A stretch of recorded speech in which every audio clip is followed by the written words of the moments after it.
kami masuk ke pembahasan yang lebih lanjut, izinkan kami memperkenalkan diri terlebih dahulu. Saya Khairunisa Nurista Salsabila dengan NIM 224039193. Saya Nurul Baldatun Tholibal dengan NIM 224032200. Saya Masyatul Diaulia dengan NIM 224039191. Assalamualaikum warahmatullahi wabarakatuh. Di sini kami dari kelompok 11 akan mempresentasikan mengenai peran ZIS dalam meningkatkan kesejahteraan masyarakat. Di sini saya Mas Rihatul Dwi Aulia akan menjelaskan mengenai konsep dasar dan fungsi ZIS dalam ekonomi Islam. Yang pertama yang saya akan jelaskan adalah konsep dasar zakat. Zakat adalah harta yang wajib dikeluarkan bagi orang dengan syarat tertentu, dengan jumlah tertentu, untuk kelompok tertentu dan dalam waktu tertentu.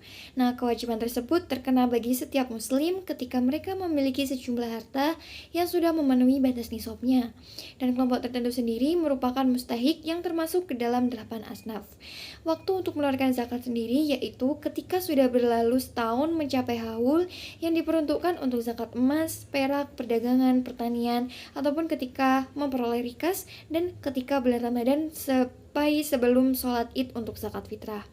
Nah, zakat ini memiliki peran penting dalam pembangunan ekonomi umat, terutama dalam meningkatkan kemakmuran melalui kegiatan produktif bagi masyarakat yang memiliki keahlian.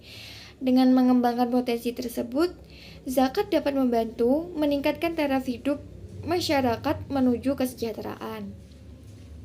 Selain itu juga, zakat berperan dalam pemerataan ekonomi dengan mengalihkan harta dari mereka yang berkecukupan untuk membantu meningkatkan kondisi sosial ekonomi kelompok masyarakat menengah ke bawah. Yang kedua adalah konsep infak. Infak adalah pemberian harta berupa uang ataupun barang yang dikeluarkan oleh seseorang secara sukarela, kapanpun dan dimanapun, serta nantinya diberikan kepada siapapun yang orang tersebut ingin berikan tanpa aturan nominal di dalamnya. Contoh infak seperti ketika kita memberikan sejumlah uang kepada masjid untuk membantu renovasi atau operasional sehari-hari tanpa adanya paksaan ataupun jumlah yang ditentukan. Contoh lainnya seperti kita saat memberikan makanan atau pakaian kepada korban bencana seperti banjir, gempa, tanah longsor, dan lain-lain sesuai dengan kemampuan kita sebagai bentuk bantuan sukarela. Dan yang ketiga adalah konsep sedekah. Sedekah ialah segala bentuk nilai kebajikan sukarela yang tidak terikat oleh jumlah, waktu, dan juga tidak terbatas pada materi, tetapi juga dapat dalam bentuk non-materi. Seperti memberikan senyuman, membantu orang lain, memberikan nasihat baik, ataupun berdoa untuk kebaikan orang lain. Jadi intinya, sedekah mencakup semua bentuk kebajikan yang dilakukan dengan niat ikhlas untuk membantu sesama. ZIS dalam ekonomi Islam memiliki beberapa fungsi, di antaranya yang pertama sebagai redistribusi kekayaan. Nah, mekanisme redistribusi kekayaan melalui ZIS ini yaitu dengan mengumpulkan harta dari individu yang mampu, kemudian mendistribusikannya kepada mereka yang membutuhkan. Dalam zakat, misalnya terdapat aturan khusus mengenai nisab atau batas minimal kekayaan dan kadar yang harus dilakukan seperti 2,5% dari harta yang telah mencapai nisab. Nah, harta zakat dikumpulkan oleh lembaga zakat atau langsung oleh muzaki dan disalurkan kepada 8 golongan penerima. Sedangkan infak dan sedekah tidak memiliki aturan tetap mengenai jumlah atau waktu, sehingga dapat diberikan kapan saja dan kepada siapa saja yang membutuhkannya, baik dalam bentuk materi maupun non-materi. Nah, melalui mekanisme ini, ZIS berfungsi sebagai instrumen sosial ekonomi yang mendukung pemerataan dan mengurangi ketimpangan sosial. Untuk yang kedua, fungsi ZIS adalah sebagai stimulus ekonomi. ZIS yang dikelola dengan baik dapat berfungsi sebagai stimulus bagi perekonomian. Dengan pemanfaatan yang tepat, dana ini dapat dialokasikan untuk berbagai program pemberdayaan ekonomi, seperti memberikan modal usaha kepada wirausahaan kecil, menyelenggarakan pelatihan keterampilan untuk meningkatkan kemampuan kerja masyarakat, serta mendukung pengembangan usaha kecil dan menengah atau UKM. Dengan demikian, ZIS tidak hanya membantu individu atau kelompok dalam situasi sulit, tetapi juga mendorong pertumbuhan ekonomi secara keseluruhan dengan menciptakan lapangan kerja dan meningkatkan produktivitas masyarakat. Yang selanjutnya, fungsi ZIS yang ketiga yaitu adalah sebagai stabilitas ekonomi. ZIS dapat berperan dalam menstabilkan perekonomian dengan mengurangi kemiskinan dan meningkatkan daya beli masyarakat. Dengan menyediakan bantuan yang diperlukan, ZIS membantu masyarakat untuk mencapai kesejahteraan yang lebih baik. Masyarakat yang lebih sejahtera cenderung memiliki tingkat konsumsi yang lebih tinggi, yang secara langsung mendorong pertumbuhan ekonomi. Nah, peningkatan konsumsi ini menciptakan permintaan yang lebih besar terhadap barang dan jasa, yang pada akhirnya akan mendukung aktivitas bisnis dan pertumbuhan ekonomi secara keseluruhan. Yang keempat ada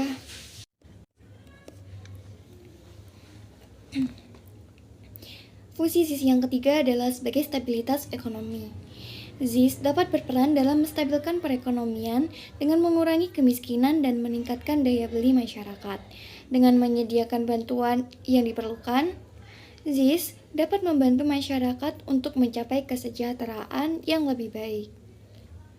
Masyarakat yang lebih sejahtera cenderung memiliki tingkat konsumsi yang lebih tinggi, yang secara langsung dapat mendorong pertumbuhan ekonomi. Nah, dari peningkatan konsumsi ini menciptakan permintaan yang lebih besar terhadap barang dan jasa, yang nanti pada akhirnya akan mendukung aktivitas bisnis dan pertumbuhan ekonomi secara keseluruhan. Untuk fungsi ZIS yang keempat adalah pemberdayaan masyarakat. ZIS dapat digunakan untuk memberdayakan masyarakat, khususnya kelompok marginal seperti fakir, miskin, ataupun yatim piatu.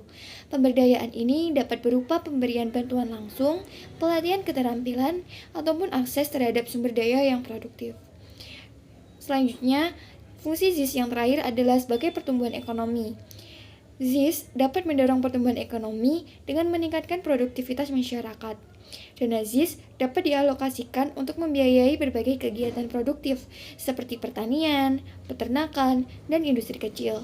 Dengan menyediakan modal dan sumber daya yang diperlukan, ZIS membantu masyarakat untuk mengembangkan usaha mereka, meningkatkan hasil produksi, dan menciptakan lapangan kerja. Hal ini tidak hanya meningkatkan kesejahteraan individu, tetapi juga berkontribusi pada pertumbuhan ekonomi secara keseluruhan dan menciptakan sistem yang lebih berkelanjutan serta inklusif. Poin yang ketiga dari materi kami yaitu peran zakat, infak, dan sodakoh atau yang disebut dengan ZIS. Dalam mengurangi kemiskinan dan kesenjangan sosial, peran penting dalam ZIS yang pertama yaitu meningkatkan daya beli dan pertumbuhan ekonomi. Dengan adanya zakat, infak, dan sodakoh, distribusi kekayaan menjadi lebih merata. Orang-orang yang kurang mampu mendapatkan bantuan yang meningkat. Kemampuan mereka untuk memenuhi kebutuhan dasar seperti makanan, pendidikan, dan kesehatan. Dengan daya beli yang lebih tinggi, konsumsi meningkat, yang pada akhirnya mendorong pertumbuhan ekonomi karena permintaan terhadap barang dan jasa juga akan meningkat. Dana yang diperoleh dari zakat, infak, dan sedekah seringkali digunakan untuk kegiatan yang produktif, seperti pembiayaan usaha kecil, pelatihan keterampilan, atau pemberdayaan ekonomi.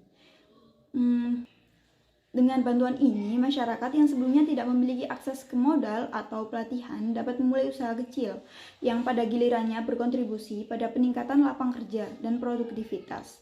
Peningkatan aktivitas ekonomi ini memberikan dampak langsung terhadap pertumbuhan ekonomi suatu negara. Peran ZIS yang kedua sebagai pemerataan distribusi kekayaan. ZIS ini mengalirkan sebagian harta dari golongan kaya kepada golongan miskin. Ini secara tidak langsung membantu mengurangi ketimpangan ekonomi dengan redistribusi kekayaan, di mana kelompok yang kurang mampu dapat memenuhi kebutuhan dasar mereka, meningkatkan taraf hidup, dan menciptakan keseimbangan sosial. Nah, peran ZIS yang ketiga ini yaitu dampak jangka panjang pada ekonomi. Dalam jangka panjang, jika zakat dikelola secara produktif, penerima zakat dapat meningkatkan kapasitas ekonomi mereka. Mereka yang dulunya hanya penerima bantuan bisa menjadi mandiri secara ekonomi dan bahkan mampu berkontribusi kepada orang lain. Hal ini memperluas basis ekonomi dan mengurangi ketergantungan terhadap bantuan. yang pada akhirnya berdampak positif pada pertumbuhan ekonomi nasional. Dan yang terakhir, ZIS memiliki peran, yaitu pemberian bantuan konsumtif dan produktif. Zakat dalam bentuk konsumtif ini diberikan kepada orang yang benar-benar membutuhkan untuk keperluan sehari-hari seperti makanan, pakaian, atau tempat tinggal.